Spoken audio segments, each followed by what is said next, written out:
Hello and welcome. Um, so today, I've been actually wanting to do this for a while because I do consistently fantasize about being on like whatever Genius Lyrics YouTube channel that they have. Like, you know what I'm talking about. You know what they do. So I'm just gonna do it by myself until someone plucks me off the street and makes me super famous, you know the vibes. So yes, this is Gilanares Lyrics Explained. Welcome. So I posted a question thing on Instagram being like, what do you want to see from me? And then somebody was like, I think vids where you're explaining some of your songs and inspo behind them would be so cool. And so I decided to make this. And so then I posted another question thing being like, okay, which songs would you guys want me to do this for if I did this? And so I'm going to be going through those answers and just basically doing like some version of the lyrics explained, whatever. I really don't think I need this much of an intro. I feel like this is pretty self-explanatory, but I'm over-explaining. But yeah, we're gonna start off with the obvious good person. So it's like so quiet in my room right now, and I'm just like talking to my camera, and it's pretty weird, to be honest. But that's okay. So the intro, I need you to tell me that I'm a good person. I know that I can be selfish and narcissistic and self-destructive, but underneath all that, deep down, I'm a good person, and I need you to tell me that I'm good. Classic scene from BoJack Horseman, where he's just being BoJack and saying things like that. I added this sample to the song because it was low-key like trending on TikTok when I was making the song, I think, and I was just like, yeah, like this scene is the scene that should be trending on TikTok. Like I think about that scene a lot. I don't know, it just really resonated, and it feels like it goes with the songs. Like I feel like I would say some shit like that, to be honest with you. Like I don't know what that says about me, but that's okay. So verse 1, you told me your name already, but shit, I don't know it. I forget people's names regularly. I'm much better at it now. I just felt the need to clarify that I don't forget like important people's names. Like if I've met you once, then like yeah, I might forget your name, but like I'm not like an asshole. Like if I know your name, like I know your name. But yeah, I just feel like I seem dicky out of context, that's all. And like I do have, okay, this is the funniest thing about this song. The funniest thing about this song is that when I wrote this song, I was not diagnosed with ADHD. Like I did not know I had ADHD. Like I was just kind of like, I had come to the conclusion that we would never find out what was wrong with me, and I was just like doomed to never know why I'm like the way that I am, you know? But now we know, and we're getting help. So exciting. Essentially, yeah, that's just like an ADHD line. I'm sorry. Like I do feel like a shit person sometimes, but also I know that I'm trying my best. I know that I'm trying my best because I'm actually trying so fucking hard all the time for no goddamn reason. And that's what I know about myself. But yeah, fun way to start out a song though, you know? I still feel 17, but maybe one day I'll outgrow it. I think that when I wrote this song, I was like 19. I'm 21 now. That's so crazy. That's so bonkers bananas. But okay, so yeah, I was 19 when I wrote this song, and I felt like I was still like living in the shadow of my senior year of high school a little bit. I don't feel that way now just because of how much crazy fucking shit has happened since I wrote this song and whatever.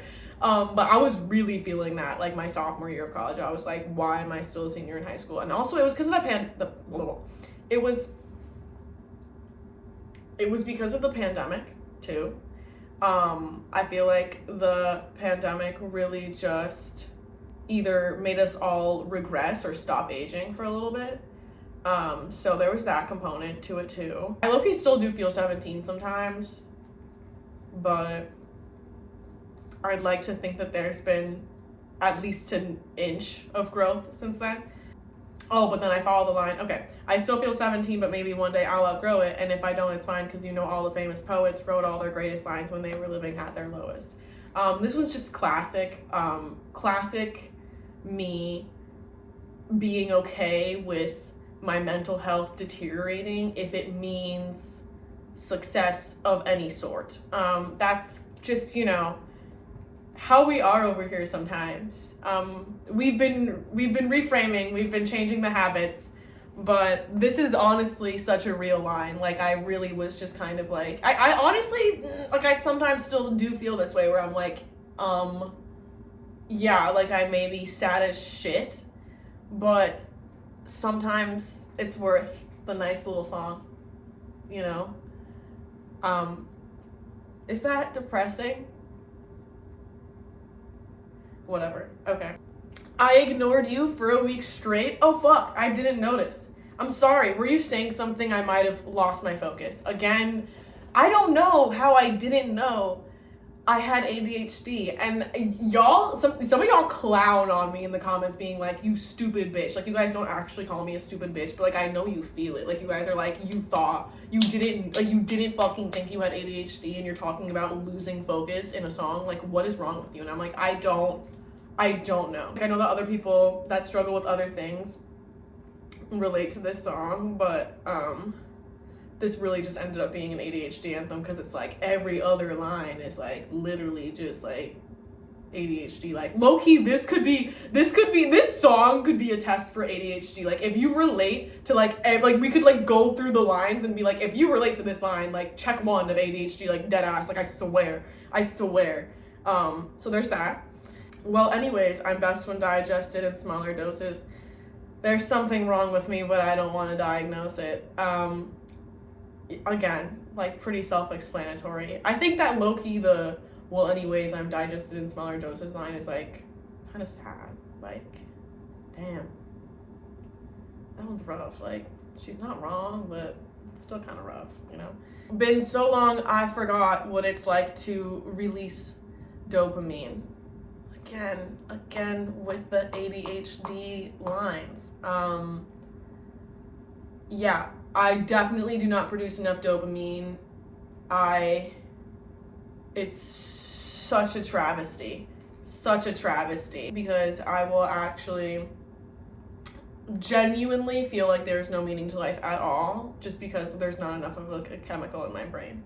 Like, you will find me just being like, what's the point? Just because of a little chemical that I don't have enough of. Like, that's so ridiculous. I know that I'm a lot, but do you think that there's still hope for me? Again, that one's just kind of like depressing to me. I don't know.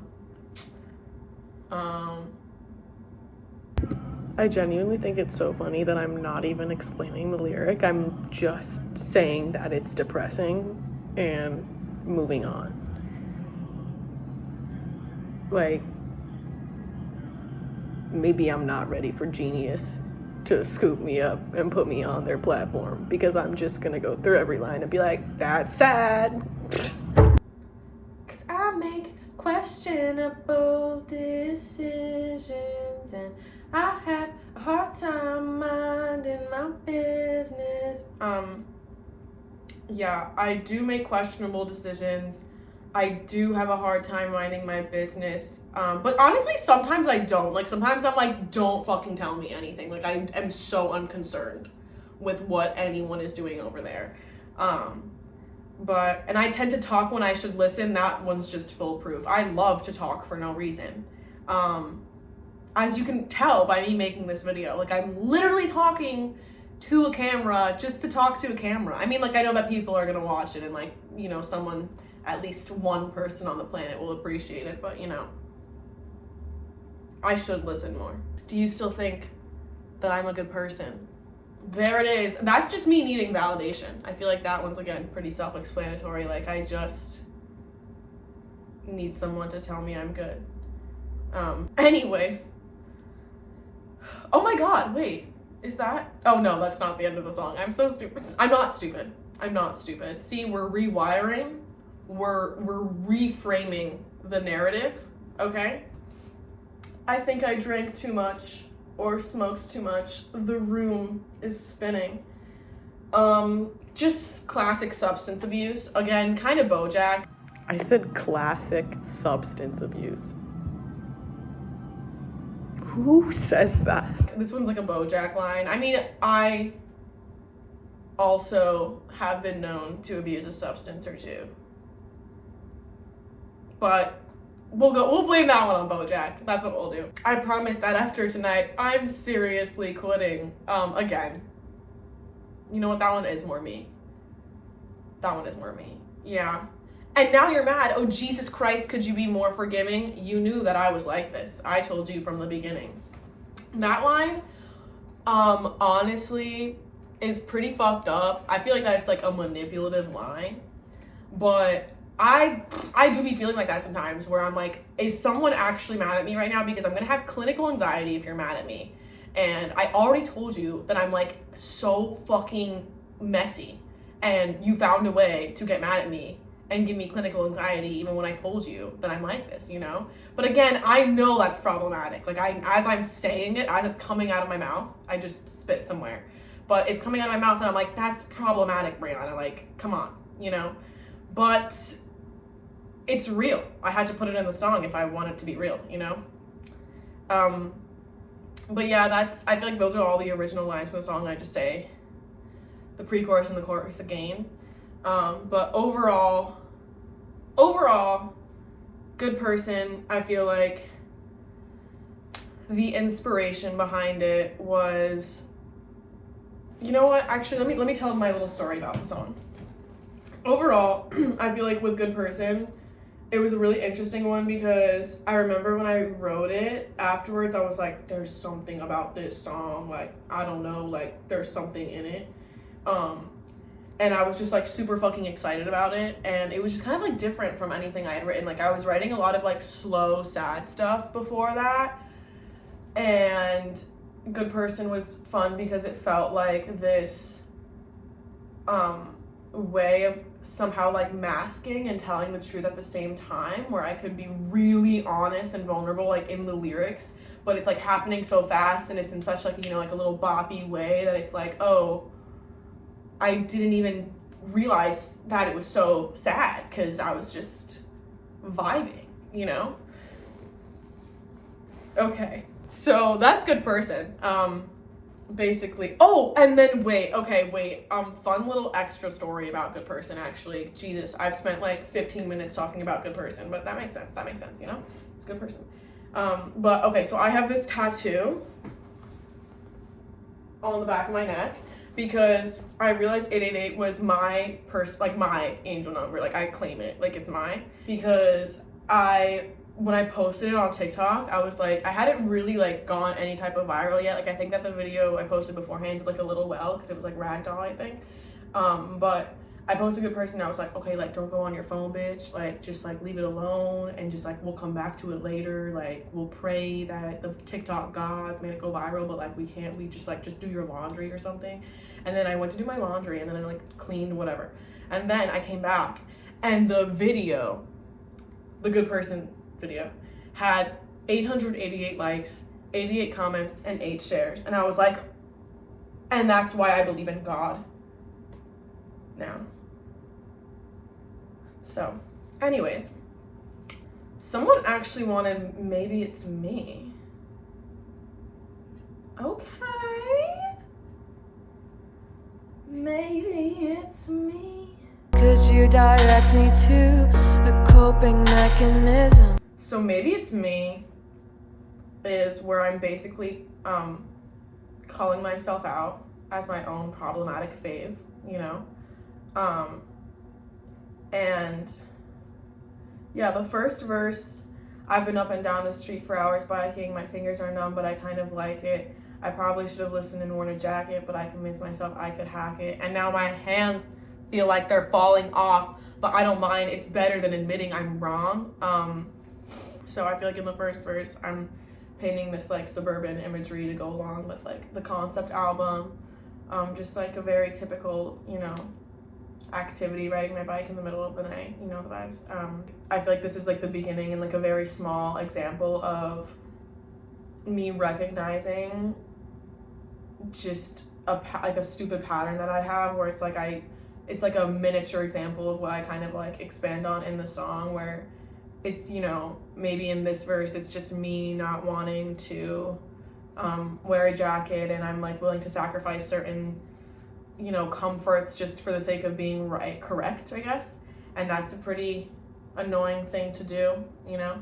And then in the pre-chorus, I get into like, and it's getting fucked up because lately I've been realizing that all my bad luck has really just been self-sabotaging. Could you direct me to a coping mechanism for when the problem's you and you've been playing the victim? Yeah, so then I kind of get right to the point of the pre-chorus where I'm like, I'm the problem and I know it. But now I'm coming clean. You better get this shit on video, because I don't know if I'll ever say this again. And I like to blame everything on my parents and my friends, but maybe it's me.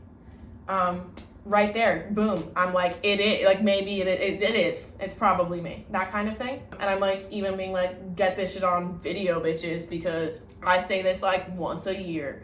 I've gotten better at admitting when I'm wrong, I guess. I don't know though. I'm not gonna like stand by that, to be honest. But mental health is not a linear journey, okay? So that's what I'll say. Or is it that? That's not the phrase. It's healing isn't linear. Okay. I've been going on the longest walks around midnight, and if I get killed, well, at least I'll have lived, right? I probably should have stayed in, but I wanted to sneak out. But I think I went too far, because now I'm starting to get creeped out, and now I'm seeing shadows lurking everywhere. I know they're not real, but I'm still real scared. That's kind of just me facing the consequences of my actions from verse 1, where in verse 1 I'm like, oh, like starting to realize like maybe I shouldn't have done this just despite everyone else, and be correct about whatever I wanted to be right about.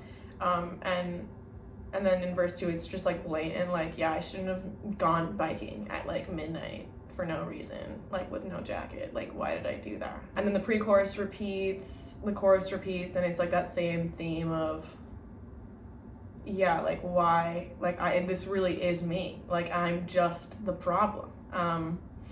The bridge, isn't that absolutely horrifying? All the bullshit I spent years glorifying, that's all it is, bullshit, that's all it is, bullshit. I feel like that bridge is specifically about, I feel like when I was younger, I used to really like romanticize just things that maybe weren't necessarily worth romanticizing, like even the concept of being unwell, like, you know, like Effie from Skins vibes, like that, you know, like why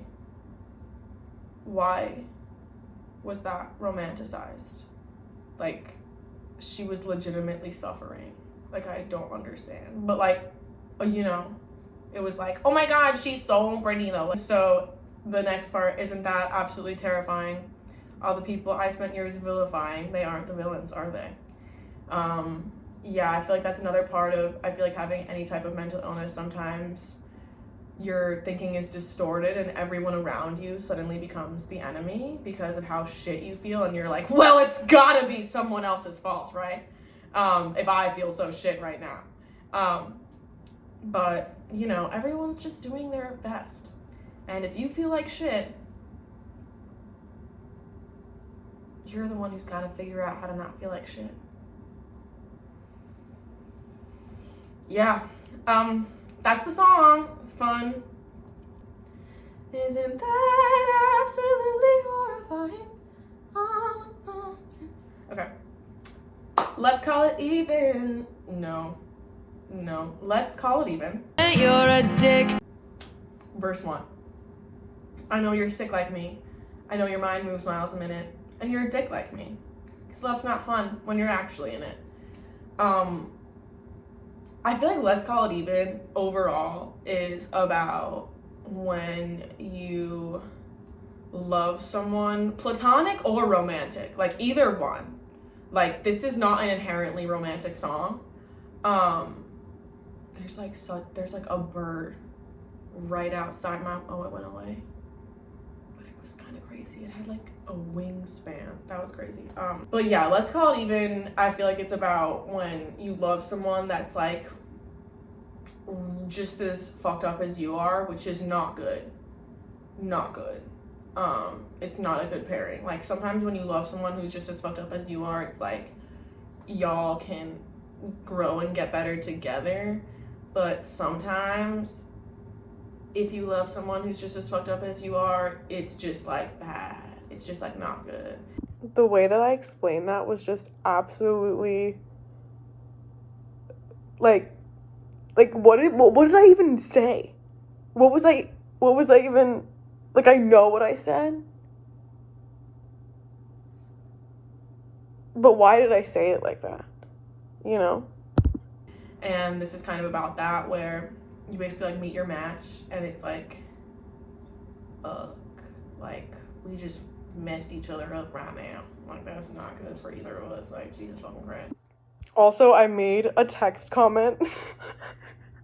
I made a text comment about this before, but I literally had to go out of my way and record this editing segment because the accents, I do that in my regular day-to-day around whoever will tolerate me, essentially. But I've never filmed it and watched it back, and I'm just like, they're like I should have just edited them out, but I feel like it would just be lying, you know? Like I should have edited the accent clips out, to be honest, but I just couldn't lie to people like that. Like this is what it is, you know? I know you're twisted up inside. I know all the shit you like to hide.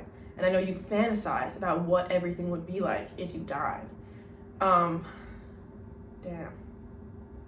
Forgot that I wrote that one like that. Like, that's a line. Like, I just put that in a song and put it out. Like, Jesus. It's funny, though. But, yeah, so, like, that's, like, that one's, like, very much, like, when you know somebody inside out because you're so close to them and you're like, I literally know everything about you. I know what fucks you up. I know that you want to die, probably. And I know that you think about it because you've told me and I've told you and we know each other's insides. So that's that. Basically just emphasizing how intertwined we were. And you know that I do too. Basically me admitting like I also have issues. Like I'm not forgetting, you know. You're an unfortunate tattoo, but oh, I can't get rid of it and I can't get back my innocence, and I know how bad that this is gonna sound, but the only thing keeping me above ground is that in the end, you have just as many demons.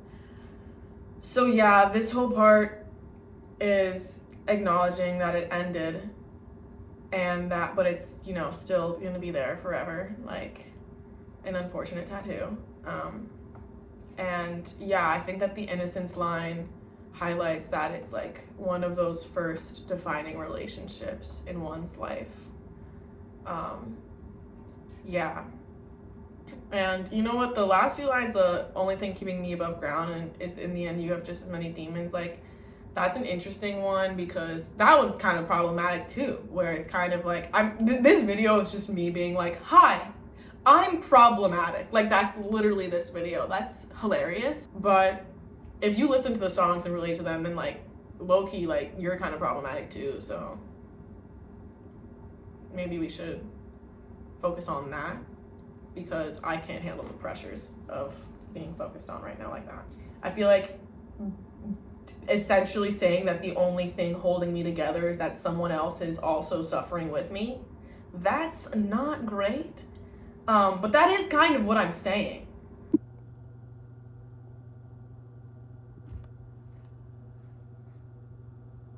I'm having the best time editing this video, actually. You know? We mess each other up, let's call it even. Yeah, the title of the song. I know you're sick like me. I see your flaws, I see your damage. You get bored quick like me. You take on more than you can manage. I know you hate the way you are. Actually, wait, let me just focus on that section. I mean, actually, no, yeah, I feel like that's just, again, like, highlighting stuff that I know that we both do, and that I know we're both similar in that way, and I still know that about you, like, I'm just emphasizing that again. I know you hate the way you are, I know your brain can be bizarre, and I know when everything got messy between us, it left a scar, because it left one for me, too. What an unfortunate tattoo. Yeah. Yeah. I don't even know what to say. I guess, yeah, I'm just, yeah. Oh, the bridge, though. You made all my wounds worsen, but you were my favorite person. I think that the bridge is the most vulnerable part of the song because I feel like the whole time I'm kind of being, like, a little bit snarky and being like, I know that you're just as messed up as I am. That made me wheeze. Like I like wheezed at that watching that back. Like let me know that actually that did something inside my soul. Like oh my god. And I think I'm so funny and fresh for pointing that out. But then in the bridge I'm like you fucked me up, but I love you because I loved you and I just will love you forever and you were my favorite person, you know? So I think that the bridge kind of like gets to this point where I think it does depend on the person. I think that if like someone was actually like super toxic with you, then like at a certain point you can't really like love them if you're trying to heal. But if it's someone that is like a, you know, a good soul, but y'all were just both in a bad place, it's like you're always gonna love that person because it's like you just are, because you loved them when you were younger and it was like important. And so yeah. Okay, so oh my god, wait, there's so many. Wait, should I do part 2? I might do part 2 because I did 3 songs and this is 30 minutes already. Let me see. God, wait, there's like a lot. Okay, I'm gonna do a part 2. We're gonna do one more song and then I'll have to make a part 2 because there's just like a whole lot more. Let's see. I'll do. Oh my god. Okay, I'll do I Know You Wanna Run Away to Hollywood, Jenny. I know you wanna run away to Hollywood, Jenny. Okay, so I Know You Wanna Run Away to Hollywood, Jenny is really interesting because I think that it can definitely obviously be interpreted like literally, where it's like this dynamic of some guy not really wanting the woman or girl that he's with to go off and do her thing because he's like possessive and like manipulative and all that. Obviously that can be interpreted like 2 physical people in that way, but I think that when I wrote it, it was also kind of an expression of like this dynamic happening in my head of, you know, one part of me wanting to be like, oh, like I'm gonna pursue my dreams and like fuck everyone and everything else, like y'all can rot, like I'm gonna be a big star, like whatever, like Pearl shit, you know. But then I also have like this other side of me that's kind of like, you're a dumb bitch if you think that you're gonna get anywhere, you know. And then it's like, whoa. So that's kind of yeah, like that's it's weird. It's a weird one. I fell in love with you because you said you had big dreams. I didn't realize your dreams would get even bigger than me. Now you've got me stressed and you call my love an obsession, but it's not my fault that I've become addicted to affection. Yeah, so that's just like a man being a man right there. So this is more of like the literal imagery that I'm talking about, where it's like I didn't want to talk about like the 2 voices like wrestling in my head. Like I didn't want it to be that kind of song. I wanted it to kind of be like, I wanted to take those 2 voices and make them real people instead of 2 sides of my brain, if that makes sense. Like I wanted to personify them. And so that's the personification of the annoying the annoying side of me. It's a man. You know what you did. I've loved you since we were kids, and you can't just take something away from me after giving me so much of it. Yeah, that I think that I really love this verse because it just emphasizes how toxic that voice is and how toxic that personification of that voice therefore has to be, where it's literally just some guy being like, you can't change up on me and you can't think that you're worth more than what I think you're worth, you know? Fucked up. So, chorus, I know you want to run away to Hollywood, Jenny. You gotta prove to yourself you can earn a pretty penny, but I want you to stay here just for me for a month or 2 or a year or 3. Where it's like he's acknowledging, it's like that part of me is acknowledging that, you know, yeah, you want to do those things, and I understand why you want to do those things, but I want you here and I want you stuck, and like that's what I want. So, yeah. And then I know you want to run away to Hollywood, Jenny, but it's so risky and you're already 20. That line I actually kind of love because the concept of someone talking to you and being like, you're already 20, like as if 20 isn't like a fetus age. But that's how it feels, especially for women in the industry. Like it really does feel like once you reach, like once you're not a teenager, it's like, oh, like I can't be like a teeny bopper star. Like that's so sad, you know? Because like that's what it feels like. That's what it feels like the pinnacle of stardom is like being like a teeny bopper girl or something, pop star. And it's like, damn, like I'm already 20, like, you know? And I feel like that voice in my head does stay telling me that getting older is something to be ashamed of. Damn. It's getting heavy. It's getting heavy. What if you don't make it? You know, men in LA only want to see you naked anyway. So Jenny, won't you stay? Again, more manipulation. And really, the more that I actually think about this song, like I feel like it's obvious, but right now I'm like just rethinking about it. This is very much like a, I feel like this song highlights a lot of what it feels like to be pursuing anything in the entertainment industry, or just like anything in the arts, I should say, as like a woman, where it feels like you're just hit with so much of like, oh, well, you're gonna get too old for it, or like, you know, nobody's gonna take you seriously, they just want to see your tits, like, you know, like whatever. And it's like, Jesus, like I just made a song and I thought it was good, and so I want to put it out, and now you're telling me that I'm like old and people want to see me naked for no reason. Like, oh my God. But, you know, verse 2, you like to tell me that you're not my property, so were you lying when you promised you'd always belong to me?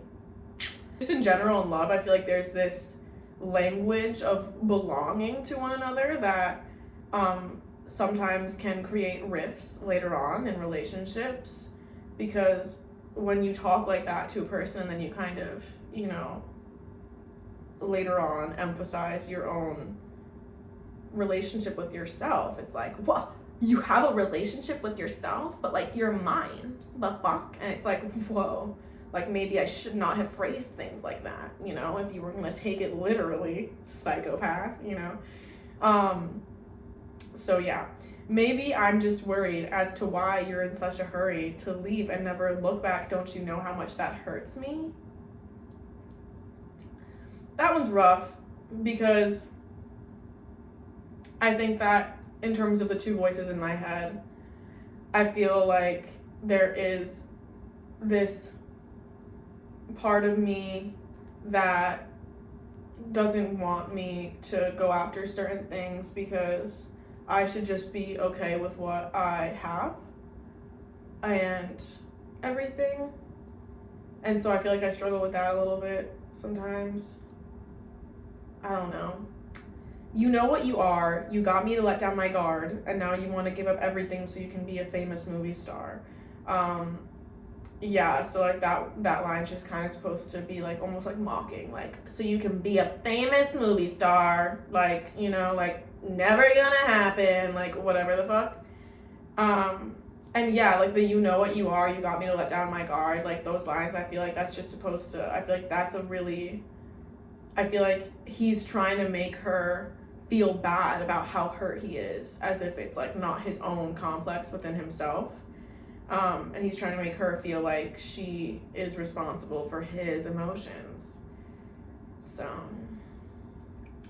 that's not good. So yeah, then the chorus repeats. But yeah, overall, this one's interesting because there are two ways of kind of interpreting it that are both valid to me, because I kind of meant it in both ways. It's like, you know, quite literally man and woman, toxic relationship. She wants to go do her thing.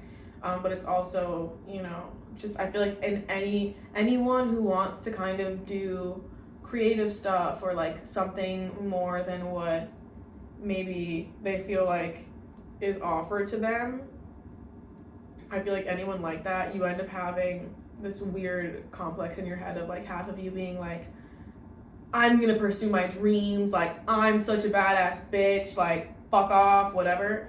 And then there's still this other part of you though that's like, but what if you can't? And what if you're bad? And what if you just fail miserably because everyone just wants to see your tits? And oh my god. I'm so unhinged in this video. That is my little lyrics explained video. I hope I did a decent job. I feel like I did. I could have done a little bit better maybe, but whatever.